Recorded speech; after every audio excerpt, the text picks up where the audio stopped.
Oyo, présenté par Samba Olonga comme d'habitude. Vous êtes en direct de cette chaîne, partagez les lives, laissez-nous un commentaire. Depuis Wapi, Yozali Kolanda Biso. Si vous n'êtes pas encore abonné, je vous prie de le faire. Abonnez-vous, partagez l'actualité et dites-nous ce que vous en pensez. Et Naba Direct, merci Nabandeko déjà vous pour rejoindre Biso. Likez surtout, beau liker, beau partager Penda Basango Nabino. Like est important. Ceux qui analystes Nabino topé, communicateurs Nabino ont partagé Nabasango. En tout cas, il faut liker, il faut partager. C'est ce qui montre que Bozali, Kolanda Penda, ya solo. Nauti Kolobawa que Donald Trump a failli être tué. Quel rapport avec la République démocratique du Congo? Ils allaient actualité, ils allaient en dehors, il y a des frontières Nabiso. N'empêche que nous puissions en commenter. Singelito Lobelayango parce que les actualités moko importantes. Oui, ils allaient qu'on nécessité biso peto télémelayango po. Ce qui m'a commis aux États-Unis contre Donald Trump et les qui a ou la République démocratique du Congo n'a limité que biso to comme la maille. Imaginez un Fayoulou, imaginez un Moïse Katumbi, mais bango bazana taille à Donald Trump parce que lui au moins il est favori. C'est faire assassiner ou bien bêtier ndenge batira ki wana. Je pense que dès tozoyo ka ba déclaration ya monde entier za ko ya likolo ya République démocratique du Congo. Donald Trump na meeting na ye na Pennsylvanie batiré ye dessus. C'est-à-dire les armes oyo automatique ya mikolo yo avec facilité mutako okota na ye na briquet na stylo na eloko moko eza na apparence ya munduki te mais abomi na ngope mutu eloko wana Donald Trump soki asalaki mouvement te il allait frôler, il allait mourir tout le bakaka parce que na ajo azali wana soki toboli yo tempa eke ko toucher ba pareil bususu opération esimbaka mutu na parti oyo ezalaka ba opération moko risquée. C'est-à-dire là il a frôlé la mort liwande leki côté na ye. Mais ba médias français et la honte, les médias occidentaux oyo balingi Trump te parce que c'est un agent de la vérité. Pour nous qui sommes chrétiens, biso bato tozali ba Christo, biso bato tozana kan ya ba valeur. Oyo tolingi ba deux fois te na mboka na biso. Oyo tolingi te bosenzi oyo ezali kotungisa ba occidentaux parce que actuellement s'il faut présenter le diable on dirait qu'il est blanc. Parce que bosenzi oyo est gagné occident biso toza pour accepter yango. Donald Trump est aussi de ceux-là qui pensent comme nous africains que ezali bosenzi kondima ba mariage homosexuel, ba pédophilie pour imposer ba valeur moko perverse. Ba valeur oyo ezali ko piétiner ba valeur et salaki humanité depuis mokileza mokili. Mais parce que les gens ont tendance à croire que là où il y a plus de masse, là où on fait plus de publicité, c'est là où se trouve la vérité. Il y a déjà basi batenga minaba. Donald Trump azali moko ya ba président au bisos tozali ko tiela miso na cadre ya résistance sur le plan mondial contre les nouveaux ordres mondiaux. Oyo ba mondialistes occidentaux balingi ba imposer na monde. Vous verrez bien que Félix Tshisekedi tant waza ko accéder na pouvoir na époque à Donald Trump moi souffle les alaki. Pe na mokilu batu bazaki na tendance à comprendre que en tout cas ba conflit les alaki nango mais salaki neti elali et diminuer parce que ce n'est pas quelqu'un qui a pour mission de créer l'insécurité dans le monde pour imposer quoi que ce soit. Alingaki batuna ba pays na bango, basala makamu na bango, il s'est beaucoup plus concentré sur les États-Unis. Mais bazweli biso Pepe Biden batieli biso, il est faible face à Donald Trump. Tant tozota la ba pronostic, tozali kota la ba sondage, c'est Donald Trump nde mutu azali favori pour les élections oyo ezako yao. Bamoni moyen muso akosala te bamoni qu'il faut l'assassiner, il faut le tuer. Ceux qui tolandeli ndenge baza ko lobana kati bango sur le plan et analyse stratégique au bango bazo sala. Les démocrates na ba européens nyonso yo bazali na lignée na pensée na bango bazo mona que soki Donald Trump azongi président na États-Unis à kokende ko balola makambo par des voies détournées makambo baza ko sala comme aventure na Russie na Ukraine et ko sala malesu souté ba yebi ke aventure bango bazo sala baza ko benga kombo ya guerre eza aventure te eza business na bango basé sur un agenda bien défini. Pona biso na makambo eza ko leka na est ya République démocratique du Congo. Les démocrates ont voulu mettre tout dans suspense. Bah, si un nouveau président vient, l'agenda il a bouleversé. Les démocrates américains, balingi, basali très haut, tout ça comme on a est la République démocratique du Congo, alors qu'ils ont tous les moyens possibles pour mettre fin à cette situation. Ils ont créé une trêve parce que bah que situation zolingues à la bouleverser. Ils n'auront plus le contrôle. Alors le rôle à Baza, tantôt en train de souffler le chaud ou le froid, bah le bino Tshisekedi yo zalana ndenge wana. Koto yo Kagame ba élection na yeza kolega lelo. Étouffé par-ci par-là dossier à Congo eza sous dossier à cause de la tête sur le plan international. Les démocrates nous disent d'attendre. Non, observons un cessez-le-feu parce que population na bino eza en voie de détresse, nous voulons c'est pour des raisons humanitaires. Bande konangai. J'ai des larmes aux yeux quand on se moque de nous de cette façon. La situation humanitaire dont ils ont fait allusion.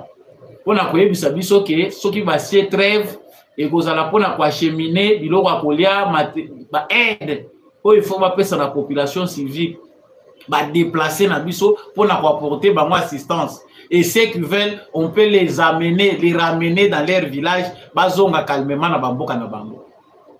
Aujourd'hui, nous avons dénoncé cela. Je pense que les Congolais, en général, ont dit non. Nous ne pouvons pas accepter encore cette trêve-là. Ils allaient complot pour permettre au Rwanda de s'organiser et prendre d'autres localités et voire même toucher la ville de Goma. Aujourd'hui, au Union Sotolobaki, Yango Ezali a tendance à se dessiner qu'il y avait un complot derrière cette trêve. Ma bombe! Ils ont continué à la population civile. Au moment où nous parlons ce matin, des enfants innocents viennent encore de perdre leur vie. Et ça, l'agenda des démocrates américains est un agenda, il y a un plan diabolique. Ce qui tozali ko comprendre bien tozongi si matokomona que si Félix Tshisekedi ayaki na époque il y a ba démocrate ba élection à salaki na Kabila et salamaki na époque ba démocrate en tout cas tulinga tozalaka na misu na biso poto lela mais Kabila zaka na pouvoir nde baza ko balola biso kaka agenda sur agenda. Nous demandons Joseph Kabila, nous ceci, nous cela, mais ça a bien coïncidé que ces républicains là, Donald Trump contre le système na bango basi ba vandisa na ba état na bango article biso couloir o esalaki que les partis oh le loto komi ko tchela makele le tozo ko insister que ordre ko ta accéder na pouvoir. Donc le Congo de Félix Tshisekedi doit s'assumer par rapport à ces agendas internationaux.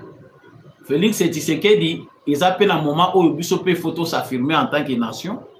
Le moni président sénégalais, Monsieur Diomaye, qui vient d'écrire, dire aussi quelque chose par rapport à ce qui se passe aux États-Unis. Alors, c'est inacceptable.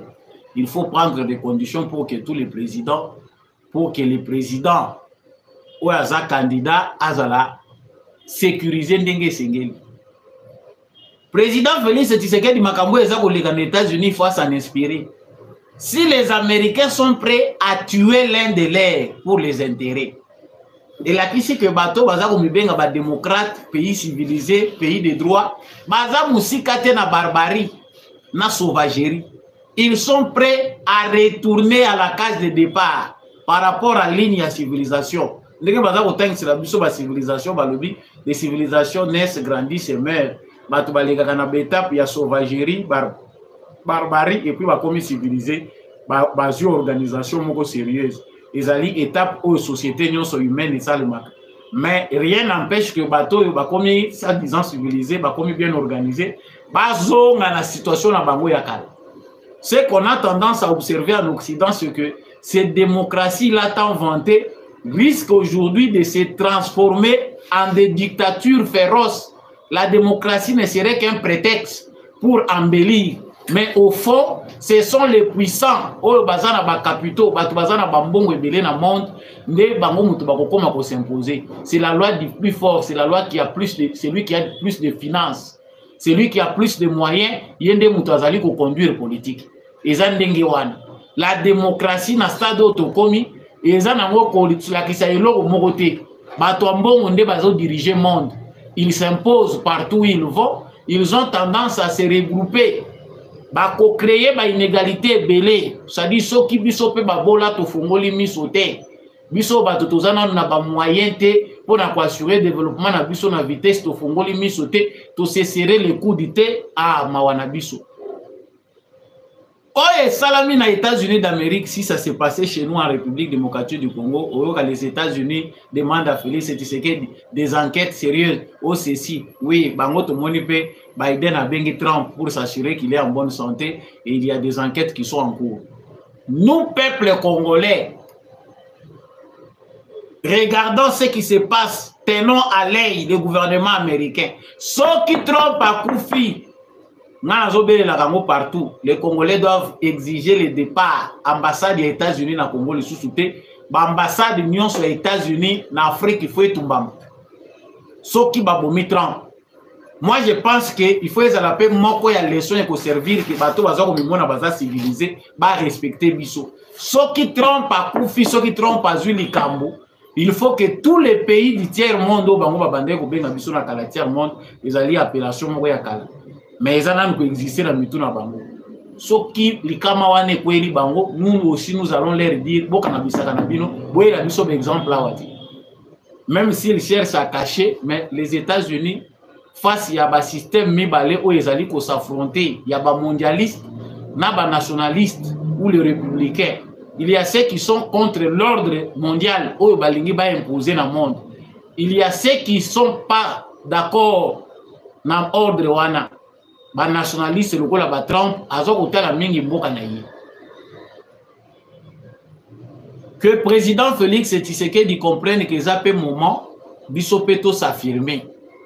Parce que Nathan Oyo to moniti na oya trêve wanate, Nathan Oyo to moni sur za koleka. Pendant que je suis en train de vous parler, la marche de colère est organisée dans la ville de Butembo. Bat baza ko exiger nini? Ba moni que maintenant c'est comme une porte na bango. Il y a ville là-bas. Les populations sont en train de se demander mais comment le gouvernement est en train d'observer le cessez-le-feu alors qu'on tue la population, alors que la rébellion a tendance à s'organiser pour envahir encore d'autres localités. Tout ça qu'on senga, tout ça qu'on exige que bateau Union Sobazali pour travailler dans le gouvernement, il faut que les FARDC soient engagés sans recul. Vous êtes en direct, s'il vous plaît, partagez les lives. Vous qui êtes en direct, partagez vraiment les lives et surtout likez. Abonnez-vous, vous n'êtes pas abonné, abonnez-vous, likez, c'est très important. Vous êtes en ligne, partagez les lives, s'il vous plaît. C'est ce qui s'est passé à Butembo et dans d'autres localités. La population maintenant commence à forcer l'action du gouvernement. Parce que le président Félix Tshisekedi, il y a un moment tout comme il faut comprendre, il pense à quoi? Parce que nous avons des visions différentes. De l'autre Congolais, de l'autre côté, on a les Congolais qui pensent que s'il faut agir, il est temps. De l'autre côté, on a Félix Tshisekedi qui ne communique pas assez dans le problème aux critiques aux Tozali. Et on sait bien que c'est difficile, mais la population exige qu'on attaque. Le président, il est entre la diplomatie et l'action. On a emmagasiné tant d'armes, on continue à emmagasiner, oui, mais nous allons attendre jusqu'à quand? C'est ça la question que se posent les Congolais. Stratégiquement parlant, les Congolais ne voient pas comment ces prédateurs américains et européens vont eux-mêmes inverser cette tendance qui consiste à faire massacrer les Congolais et puis nous dire que Bazali Komemelabiso aide humanitaire. Si ce qui se passe à Butembo n'est pas bien digéré, n'est pas bien géré par notre gouvernement, quand ça va atteindre toute la République démocratique du Congo, qui va gérer ça? C'est une situation qu'on ne souhaite pas que les grandes villes nyonso, parce que stratégiquement parlant, makambo Congo ezo sala mutu pasi mais mala mutu comprendre. Objectif oyo ezawa ezali ya koambraser mboka mobimba. Biso pe photo koma na po ya kososola pendaki oui, complot ezali multiforme, baza kobundisa biso na basansi nyonso. Sagesse oyo eza koconduire biso elingi te que tokutana na mabe. Mabe ici est commis grave. Vous pouvez imaginer que à 200 km de la ville de Kinshasa, les miliciens Mobondo ressurgissent encore. Au moment où nous avons discuté sur les intentions de Brazzaville par rapport à ses relations à Kigali, au moment où Batumsou Bazali s'inquiétait que l'Angola risque de trahir la RDC par rapport à la relation Oyo, les alliés entre président angolais et président ya Rwanda. Il paraîtrait qu'ils veulent faire quelque chose. Kabila pas ça qui est. Donc, tout ça là comme émission moko nazalaki kotali sabatu na lobi que information moko nazwaki, il y a 6 provinces de la République démocratique du Congo oyo bazali ko cibler. Les Américains, les Européens pensent que Félix Tshisekedi est très têtu, comme il ne veut pas accepter certains accords éthiques à l'Andenge Zalelaka, et que va continuer à exploiter Makamuna Bango, il faut embraser les Congo. 6 provinces du Congo, Bazolinga va créer des rebelles, y compris même les Kasaï, Nalubaka Yango, Nalubi, 6 provinces, et Zali visé, Bazana besoin, va créer insécurité à Kosakanati. Et ça façon à Bango, il y a pour ça la chantage, il y a pour bouger le régime à Tshisekedi pour qu'il cède. Donc, si Tshisekedi veut être en sécurité par rapport à son pouvoir, il doit obligatoirement accepter que les Américains, les Européens, va continuer à ndenge batokaka. Ce qui est à cause de la capable de s'organiser dans le Mukeo, biso ba Congolais toza kozwa, tant mieux pour eux. Mais le langage, il y a 50-50 c'est que derrière Kinango, ils ont commencé. Pour certains, y compris Bandeko Nabiso à PPRD, ils ne sait pas négocier. Parce que ils étaient tranquilles. Pour que la richesse à Congo est belé. Biso tozo yiba na biso. Mais au moment où biso pe toza ko yiba na biso, ils ont si la nango pete, bapaya pe bazo zo na bango. Et puis les jours passent. Un jour pe to kufaka na biso. C'était ça la logique des kabylistes. Et ils appelaient ça la paix. Mais nous savons que le pays était déjà vendu. La milice de Mobondo, président Outi Korenir, il y a 2 semaines, je pense, responsable, chef coutumier, il y a communauté Teke Nayaka. Basangisi bango pona koyebisa bango qu'il faut enterrer H de guerre. Ce qui a solo conflit ezali basé sur bamakambo bino boyebisi ngawa boluka kimia. Le reste, l'État congolais va faire son travail, mais biso toza encourager bino, nous sommes un seul peuple. Il faut bokende boyokan. C'est comme si Félix Tshisekedi a fait ça qui est ordre pour oyo ya mabe vanda ki na seke de se déclencher. Lobby une 50aine de morts. Ba miliciens bake ko attaquer position moko ya armée, base moko ezalaka na Kwamutu, na Kinsele, ezali base ya armée congolaise, na route nationale numéro 17. Ba attaquer bango, armée a réussi à neutraliser 42 na kati na bango babomi bango. Mais 8 militaires ont trouvé la mort, une femme de militaire a aussi trouvé la mort. Derrière cette aventure, et le gouvernement congolais le sait, ne se trouve pas les problèmes de Teke et de Yaka. Les problèmes derrière, ezali sabotage ya régime à Tshisekedi. Biso tolobaki que au moni pacte de paix o ezalaki signé entre le président Tshisekedi na Kabila, essayer comme na souka, il faut tourner page. Kabila komi ko profiter na alternance oyo ou esalemaki de manière pacifique pour à continuer pour détruire mboka. S'il faut kokanga Kabila, bokanga Kabila. S'il faut faire quoi que ce soit action moko politique ko sala que Kabila azala mis hors état de nuire tout ça là yango. Mais bozo ko luka ba mobondo. Plusieurs villages de Kwamouth ont transformé avec l'argent de Kabila en milice mobondo. Ba village ba tubazaki na ba village ba kimi ba milice nde ba komi na kata ba village. C'est comme si vous ignorez qui est le chef de Mobondo. C'est Joseph Kabila Kingakati. Mais on a comprendre tel kambo basi balobela yango. Entretien ya Mobondo tie bandaki awa c'est Joseph Kabila. Mais le président Félix Tshisekedi ou la justice congolaise pour ne pas personnaliser la démarche. Kabila azane kovanda, c'est comme si dossier ya kovandisa la Kabila devant Kabila devant justice congolaise ezati. Même à Kinshasa, les gens s'organisent pour être contre la République. Batu bazali ko s'organiser à partir de Kinshasa ba bimi pe. Babiloko tozoko lobo eloba mambala nambala. C'est vrai que les citoyens congolais libres qu'ils sont, ceux qui veulent trahir leur pays, là où ils se cachent, personne ne peut les empêcher. Dans sali 2 fois émission, Nazali Kolobana Lobby, surveiller encore d'autres éléments du PPRD, Bazali prêt, il y a aucun de rejoindre Nang.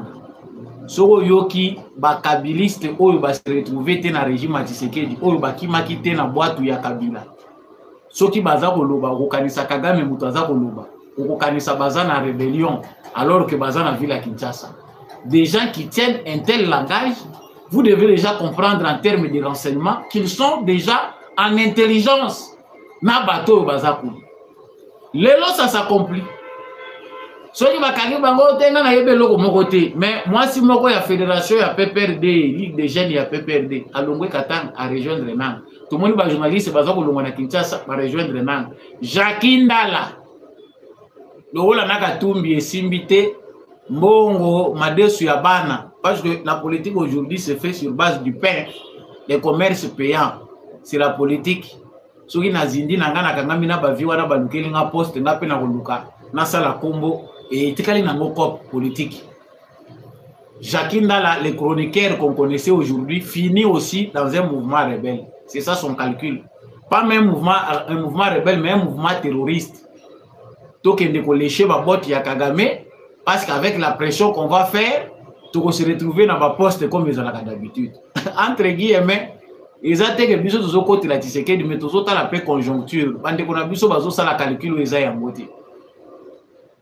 Ce n'est pas l'instant. Bato bazo ko kanisa que ça va se passer comme ça s'est passé lors du dialogue intercongolais.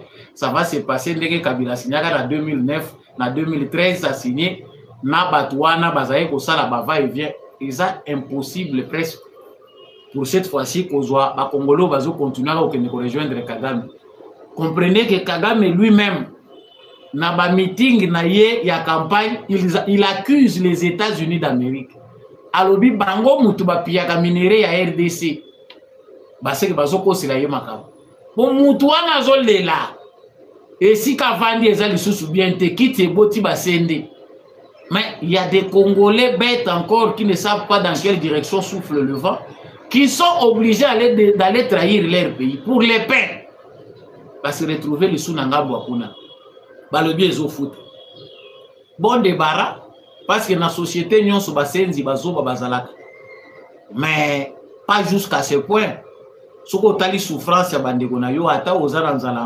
ne peut pas accepter que aucun de rejoindre les génocidaires, les terroristes, les bazali, quand la population congolaise du jour au jour.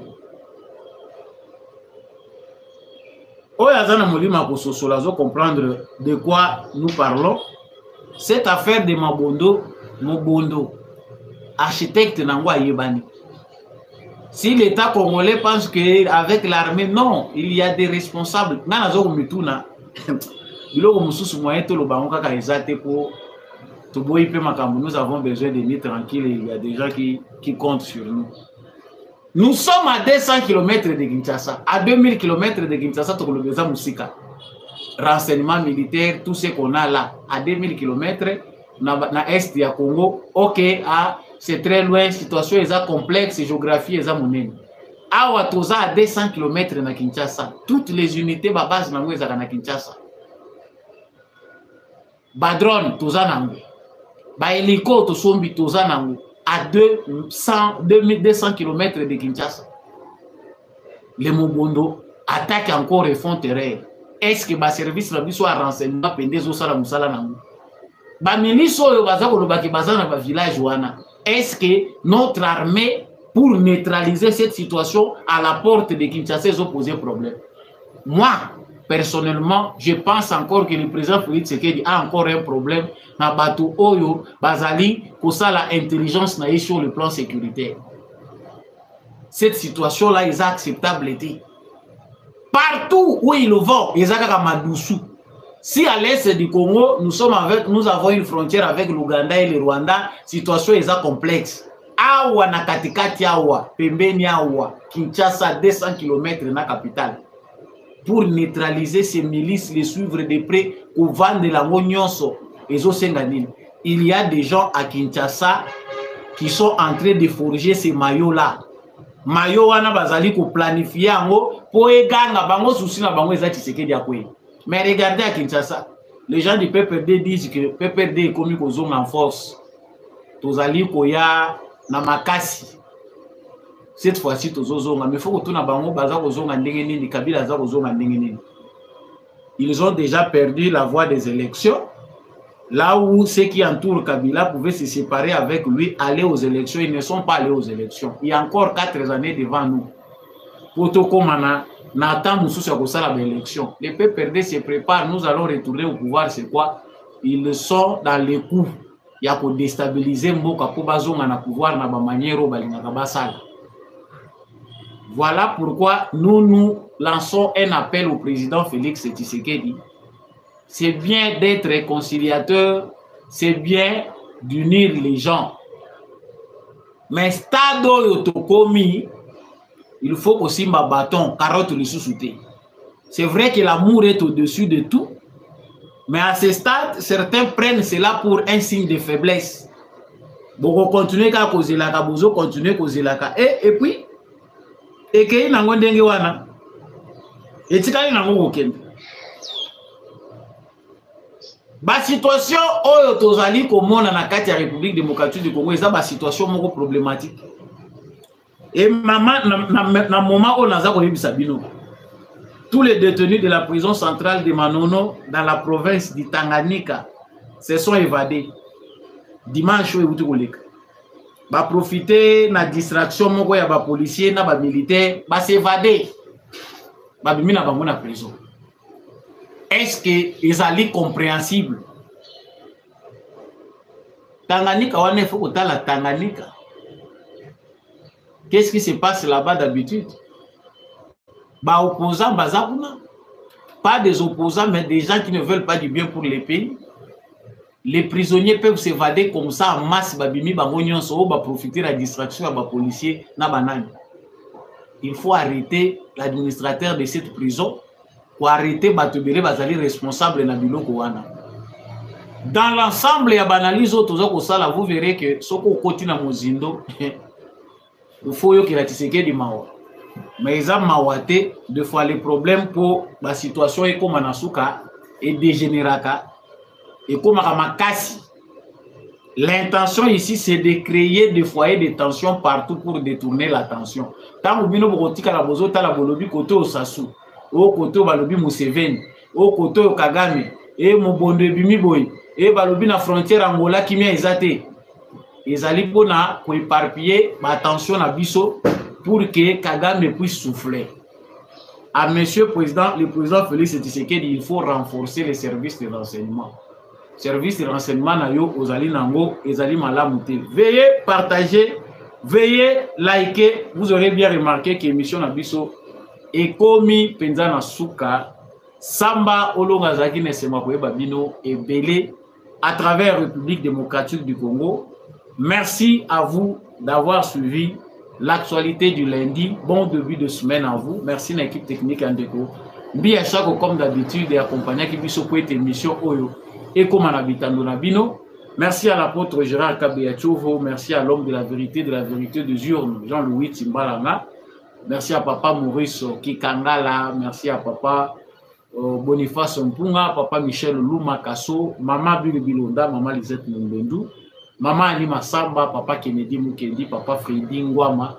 Merci à tous ceux qui adorent cette émission. Continuez à partager. Nous allons encore finir l'actualité pour vous. On se retrouve prochainement avec un nouveau numéro. Partagez et likez.